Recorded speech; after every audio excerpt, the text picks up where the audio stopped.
আল্লাহ রাব্বুল আলামিন বলেন, ظهر الفساد في البر والبحر بما كسبت أيدي الناس। ও দুনিয়ার মুসলমান, তোমরা শুনে রাখো, আজকে তোমাদের ঘরে যে অশান্তি, এটার কারণ তুমি। দুনিয়ার মাঝে স্থলে আর জলে যত দুর্ঘটনা ঘটবে, যত ভালো কাজ হবে, সব কিছু তোমার হাতের কামাই। অনেক মানুষ হুজুরের কাছে আসে, আইসা বলে, হুজুর আমার স্ত্রী তো কথা শোনে না, আমার স্ত্রী প্রক্রিয়া করে, আমার স্ত্রীকে আমি কন্ট্রোল করতে পারি না, অনেক সমস্যা। আল্লাহ তাআলা জানাই দিছেন, ওইগুলা সব তোমার হাতের কামাই। তুমি তোমার স্ত্রীকে সময় দাও নাই, তুমি তোমার সন্তানকে সময় দাও নাই, সময় না দিয়ে শয়তানের একটি মোবাইল তার হাতে উঠাই দিছ। যখন তুমি তোমার সন্তানের হাতে উঠাই দিছ, যখন তুমি তোমার স্ত্রীর কাছে এরকম উঠাই দিছ মোবাইল ফোন, তুমি তো সময় দিতে পারো না, তখন শয়তান তোমার স্ত্রীকে সময় দেয়। তোমার স্ত্রী একজন ভালো মানুষ ছিল, কিন্তু তোমার কারণে যখন তুমি মোবাইল ফোন কিনে দিলা, সাথে সাথে সে শয়তানের চাবি পেয়ে গেল। এখন তুমি সময় দাও না, কিন্তু তোমার বউকে আর একজন সময় দেয়, ঠিক কিনা বলেন? আলহামদুলিল্লাহ, আলহামদুলিল্লাহ নাহমাদুহু ওয়া নাস্তাঈনুহু ওয়া নাস্তাগফিরুহু ওয়া নু'মিনু বিহি ওয়া নাতাওয়াক্কালু আলাইহি ওয়া নাউযু বিল্লাহি মিন শুরুরি أنفسنا ومن سيئات أعمالنا من يهده الله فلا مضل له ومن يضلله فلا هادي له ونشهد أن لا إله إلا الله وحده لا شريك له ونشهد أن سيدنا ومولانا محمدا عبده ورسوله أرسله بالحق بشيرا ونذيرا وداعيا إلى الله بإذنه وسراجا وقمرا منيرا أعوذ بالله من الشيطان الرجيم بسم الله الرحمن الرحيم أفحسبتم أنما خلقناكم عبثا وأنكم إلينا لا ترجعون وقال النبي صلى الله عليه وسلم بلغوا عني ولو آية أو كما قال عليه الصلاة والسلام الحمد لله পাঁচকান্দি পূর্বপাড়া যুব সমাজের উদ্যোগে 3 দিনব্যাপী ইসলামী মহাসম্মেলনের আজকে সমাপনী দিনে আল্লাহ তাআলা রব্বুল আলামিন আপনাদেরকে দ্বীনি মজলিসে আসার তৌফিক দান করেছেন। সবাই দিল থেকে বলি আলহামদুলিল্লাহ।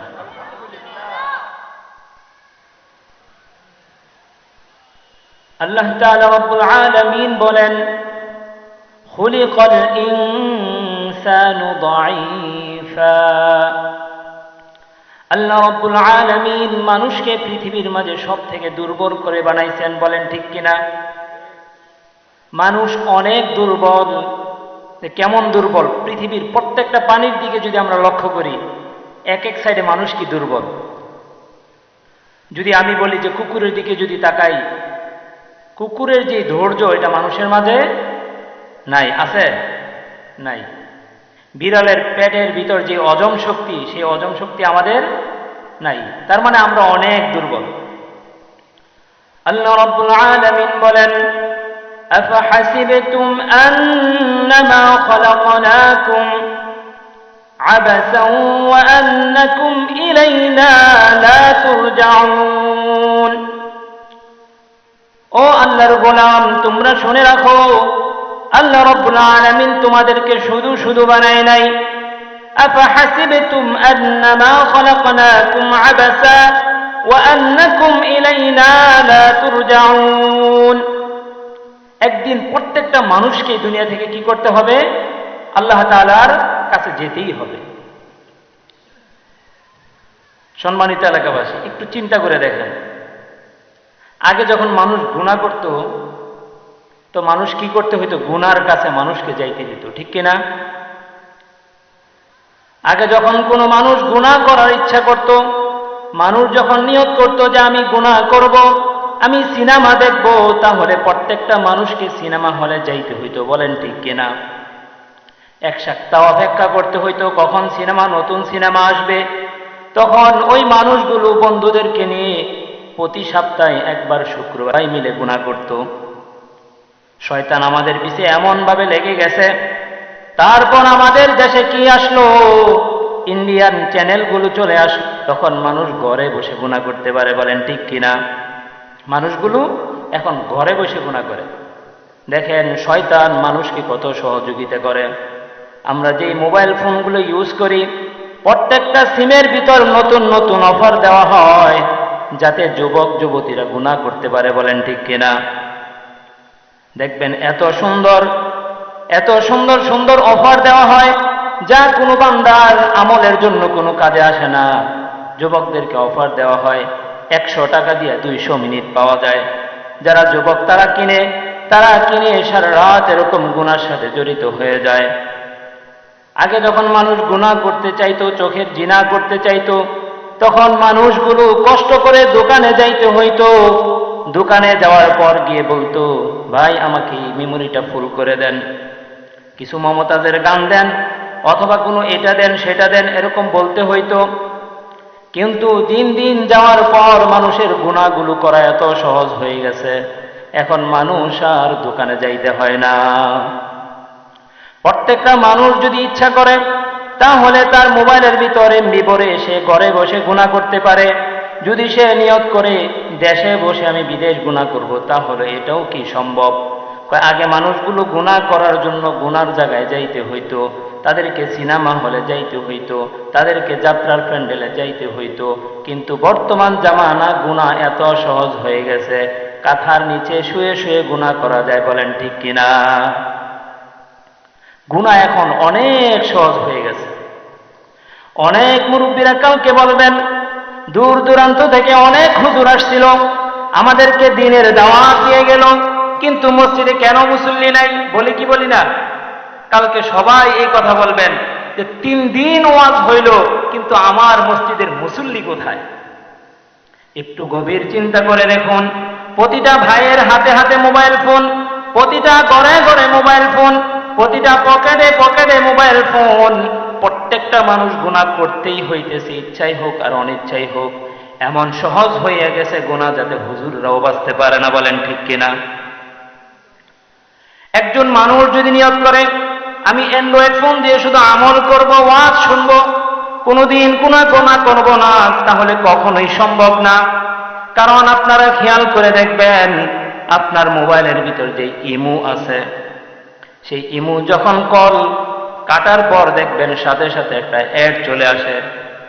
তারপর যখন ইউটিউবে যাবেন, বড় বড় আল্লাহওয়ালাদের ওয়াজ শোনার জন্য সার্চ দেওয়ার পরে দেখবেন বড় বড় জাহান্নামীদের আওয়াজ চলে আসে, বলেন ঠিক কিনা?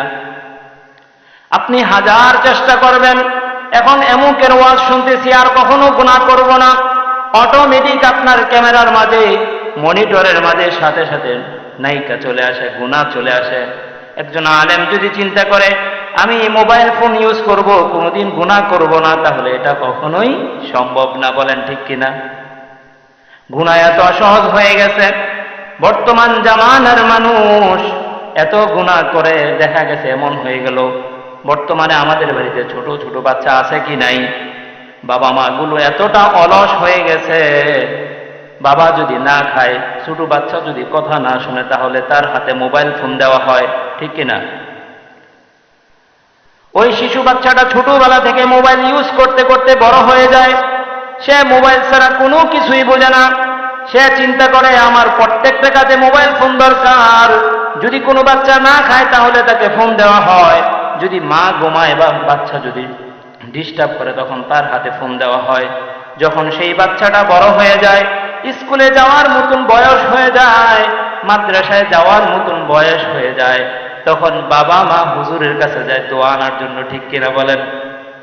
হুজুর একটু পড়া পানি দেন, যাতে আমার ছেলে মাদ্রাসায় গিয়ে কি করে, লেখাপড়া করে। বলে কি বলে না? আল্লাহ রাব্বুল আলামিন বলেন, ظهر الفساد في البر والبحر بما كسبت أيدي الناس। ও দুনিয়ার মুসলমান, তোমরা শুনে রাখো, আজকে তোমাদের ঘরে যে অশান্তি, এটার কারণ তুমি। দুনিয়ার মাঝে স্থলে আর জলে যত দুর্ঘটনা ঘটবে, যত ভালো কাজ হবে, সব কিছু তোমার হাতের কামাই। অনেক মানুষ হুজুরের কাছে আসে, আইসা বলে, হুজুর আমার স্ত্রী তো কথা শোনে না, আমার স্ত্রী প্রক্রিয়া করে, আমার স্ত্রীকে আমি কন্ট্রোল করতে পারি না, অনেক সমস্যা। আল্লাহ তাআলা জানাই দিছেন, ওইগুলা সব তোমার হাতের কামাই। তুমি তোমার স্ত্রীকে সময় দাও নাই, তুমি তোমার সন্তানকে সময় দাও নাই, সময় না দিয়ে শয়তানের একটি মোবাইল তার হাতে উঠাই দিছ। যখন তুমি তোমার সন্তানের হাতে উঠাই দিছ, যখন তুমি তোমার স্ত্রীর কাছে এরকম উঠাই দিছ মোবাইল ফোন, তুমি তো সময় দিতে পারো না, তখন শয়তান তোমার স্ত্রীকে সময় দেয়। তোমার স্ত্রী একজন ভালো মানুষ ছিল, কিন্তু তোমার কারণে যখন তুমি মোবাইল ফোন কিনে দিলা, সাথে সাথে সে শয়তানের চাবি পেয়ে গেল। এখন তুমি সময় দাও না, কিন্তু তোমার বউকে আর একজন সময় দেয়, ঠিক কিনা বলেন? এখন হুজুরের কাছে আইসা বলে, হুজুর আমার বউ তো নষ্ট হয়ে গেছে। আরে ভাই, তোমার বউ নষ্ট হয়েছে তোমার কারণে। যদি তুমি এটা বুঝতে পারো, তাহলে তোমার ঘরে আবার শান্তি চলে আসবে, বলেন ঠিক কিনা?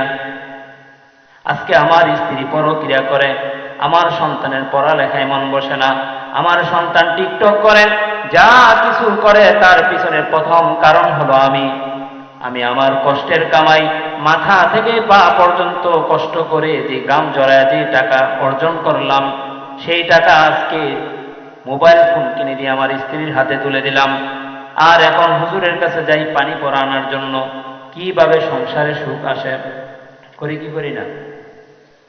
আমার কারণে আমার স্ত্রী আজকে জাহান্নামের দিকে দৌড়াইতেছে।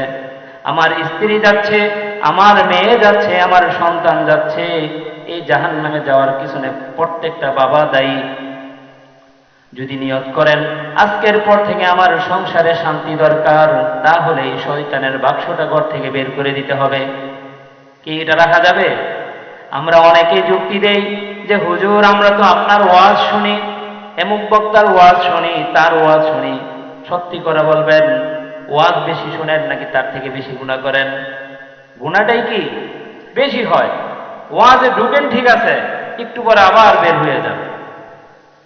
আল্লাহ তাআলা রব্বুল আলামিন বলতেছেন, দুনিয়াতে থাকার জন্য তোমাকে পাঠানো হয় নাই, তোমাকে টিকটক করার জন্য পাঠানো হয় নাই, তোমাকে মানুষের ক্ষতি করার জন্য পাঠানো হয় নাই।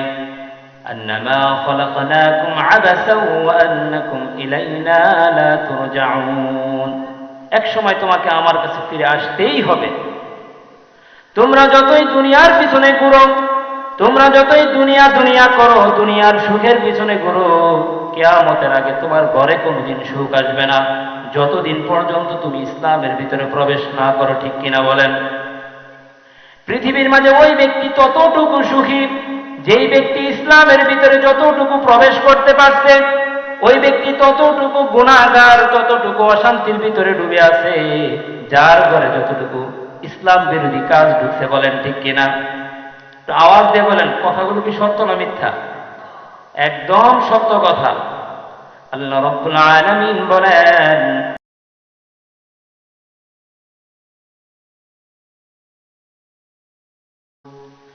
আল্লাহ রাব্বুল আলামিন বলেন, পৃথিবীর মাঝে দুইটা দল আছে। কয়টা দল? কথা বলি, কয়টা দল? দুইটা দল। আলা ইন্না হিজবাশ শাইতানি হুমুল খাসিরুন। পৃথিবীর মাঝে এক দল জাতি আছে যারা শয়তানকে মোহাব্বত করে, শয়তানকে ভালোবাসে, শয়তানকে মনে করে আমার হুজুর, শয়তান যা বলে তাই সে করে। আল্লাহ রাব্বুল আলামিন বলেন উলাইকা হুমুল খাসিরুন। যারা শয়তানকে ফলো করে ওই সকল ব্যক্তিরা ক্ষতিগ্রস্ত হয়ে গেল।